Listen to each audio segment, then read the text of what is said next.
सबसे बड़ा कौन? शनिदेव तथा महाराज विक्रमादित्य की रोचक कथा। एक कथा के अनुसार महाराज विक्रमादित्य से शनि देव क्रुद्ध होकर उन्हें परेशान करने लगते हैं। बहुत समय तक कष्ट देने के बाद शनिदेव ने विक्रमादित्य के क्षमा मांगने पर उन्हें प्रसन्न करने के उपाय बताए। इन उपायों को अपनाने वाला व्यक्ति शनि की दशाओं के बाद भी परेशान नहीं होता तथा शनिदेव उस पर प्रसन्न होकर कृपा दृष्टि बरसाते हैं।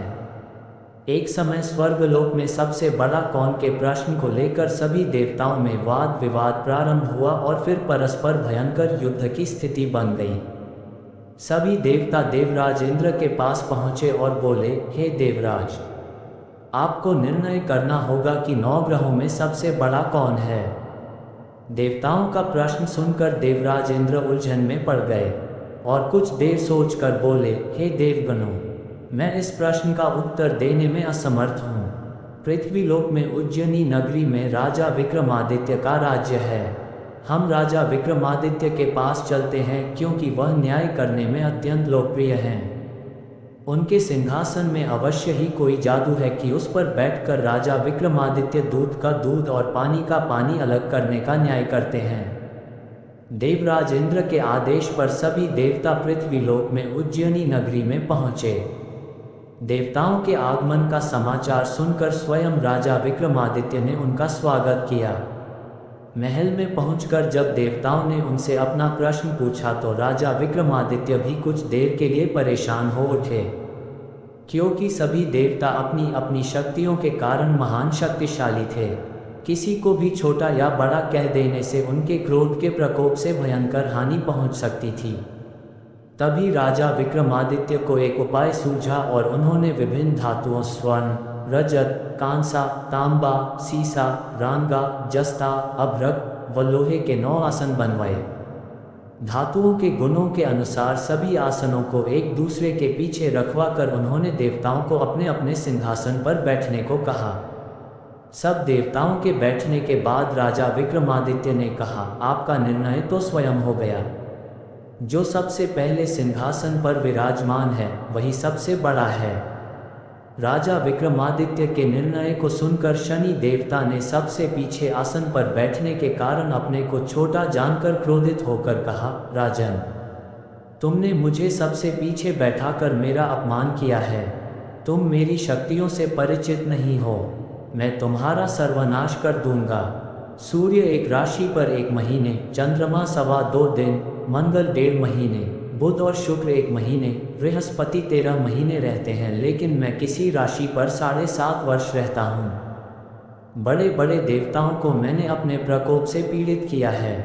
राम को 7.5 के कारण ही वन में जाकर रहना पड़ा और रावण को 7.5 के कारण ही युद्ध में मृत्यु का शिकार बनना पड़ा। उसके वंश का सर्वनाश हो गया। राजा, अब तू भी मेरे प्रकोप से नहीं बच सकेगा। राजा विक्रमादित्य शनि देवता के प्रकोप से थोड़ा भयभीत तो हुए, लेकिन उन्होंने मन में विचार किया, मेरे भाग्य में जो लिखा होगा ज़्यादा से ज़्यादा वही तो होगा। फिर शनि के प्रकोप से भयभीत होने की आवश्यकता क्या है। उसके बाद अन्य ग्रहों के देवता तो प्रसन्नता के साथ वहाँ से चले गए, लेकिन शनिदेव बड़े क्रोध के साथ वहाँ से विदा हुए। राजा विक्रमादित्य पहले की तरह ही न्याय करते रहे। उनके राज्य में सभी स्त्री पुरुष बहुत आनंद से जीवन यापन कर रहे थे। कुछ दिन ऐसे ही बीत गए। उधर शनिदेवता अपने अपमान को भूले नहीं थे। विक्रमादित्य से बदला लेने के लिए एक दिन शनिदेव ने घोड़े के व्यापारी का रूप धारण किया और बहुत से घोड़ों के साथ उज्जैनी नगरी में पहुँचे। राजा विक्रमादित्य ने राज्य में किसी घोड़े के व्यापारी के आने का समाचार सुना तो अपने अश्वपाल को कुछ घोड़े खरीदने के लिए भेजा। अश्वपाल ने वहां जाकर घोड़ों को देखा तो बहुत खुश हुआ, लेकिन घोड़ों का मूल्य सुनकर उसे बहुत हैरानी हुई। घोड़े बहुत कीमती थे। अश्वपाल ने जब वापस लौटकर इस संबंध में बताया तो राजा ने स्वयं आकर एक सुंदर व शक्तिशाली घोड़े को पसंद किया। घोड़े की चाल देखने के लिए राजा उस घोड़े पर सवार हुआ तो वह घोड़ा बिजली की गति से दौड़ पड़ा। तेजी से दौड़ता हुआ घोड़ा राजा को दूर एक जंगल में ले गया और फिर राजा को वहां गिराकर जंगल में कहीं गायब हो गया। राजा अपने नगर को लौटने के लिए जंगल में भटकने लगा, लेकिन उसे लौटने का कोई रास्ता नहीं मिला। राजा को भूख प्यास लग आई। बहुत घूमने पर उसे एक चरवाहा मिला। राजा ने उससे पानी मांगा। पानी पीकर राजा ने उस चरवाहे को अपनी अंगूठी दे दी। फिर उससे रास्ता पूछकर वह जंगल से बाहर निकलकर पास के नगर में पहुंचा। राजा ने एक सेठ की दुकान पर बैठकर कुछ देर आराम किया।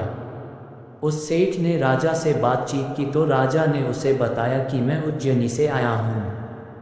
राजा के कुछ देर दुकान पर बैठने से सेठ जी की बहुत बिक्री हुई। सेठ ने राजा को बहुत भाग्यवान समझा और उसे अपने घर भोजन के लिए ले गया। सेठ के घर में सोने का एक हार खूंटी पर लटका हुआ था। राजा को उस कमरे में अकेला छोड़कर सेठ कुछ देर के लिए बाहर गया। तभी एक आश्चर्यजनक घटना घटी।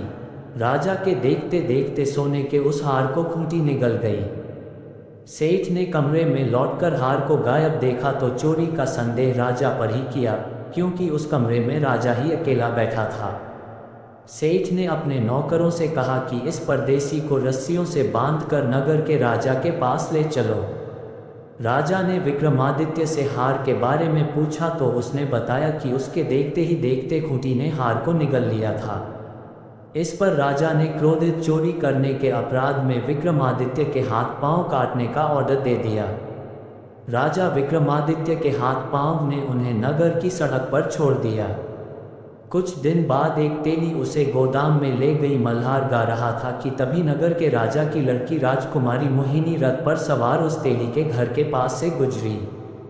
उसने मेघ मल्हार सुना तो उसे बहुत अच्छा लगा और दासी को भेजकर गाने वाले को बुला लाने को कहा।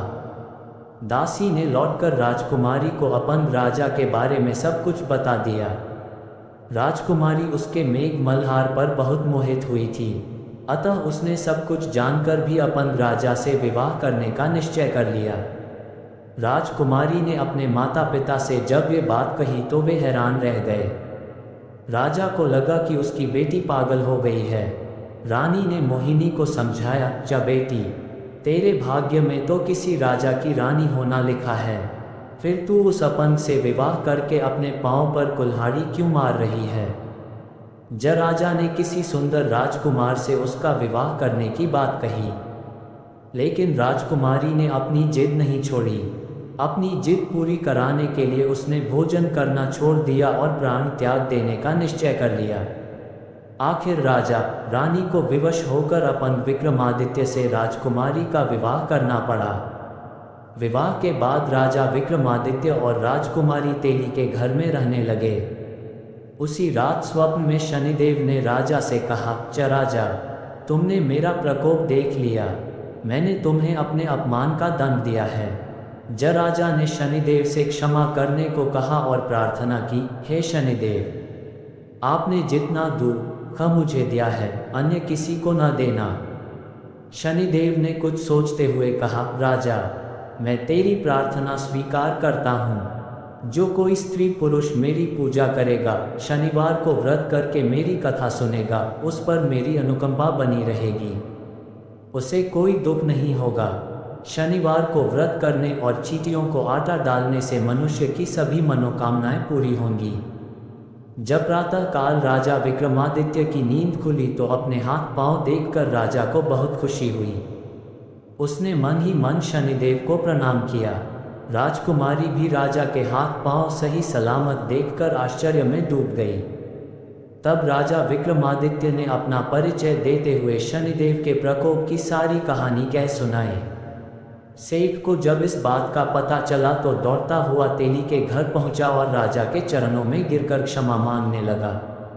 राजा ने उसे क्षमा कर दिया, क्योंकि यह सब तो शनिदेव के प्रकोप के कारण हुआ था। सेठ राजा को अपने घर ले गया और उसे भोजन कराया। भोजन करते समय वहाँ एक आश्चर्यजनक घटना घटी। सबके देखते देखते उस खूंटी ने वह हार उगल दिया। सेठ जी ने अपनी बेटी का विवाह भी राजा के साथ कर दिया और बहुत से स्वर्ण आभूषण, धन आदि देकर राजा को विदा किया। राजा विक्रमादित्य राजकुमारी मोहिनी और सेठ की बेटी के साथ उज्जैनी पहुँचे तो नगर वासियों ने हर्ष से उनका स्वागत किया। उस रात उज्जैनी नगरी में दीप जलाकर लोगों ने दिवाली मनाई।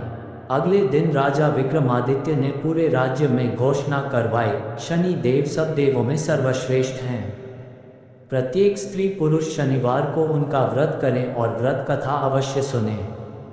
राजा विक्रमादित्य की घोषणा से शनिदेव बहुत प्रसन्न हुए। शनिवार का व्रत करने और कथा सुनने के कारण सभी लोगों की मनोकामनाएं शनिदेव की अनुकंपा से पूरी होने लगीं।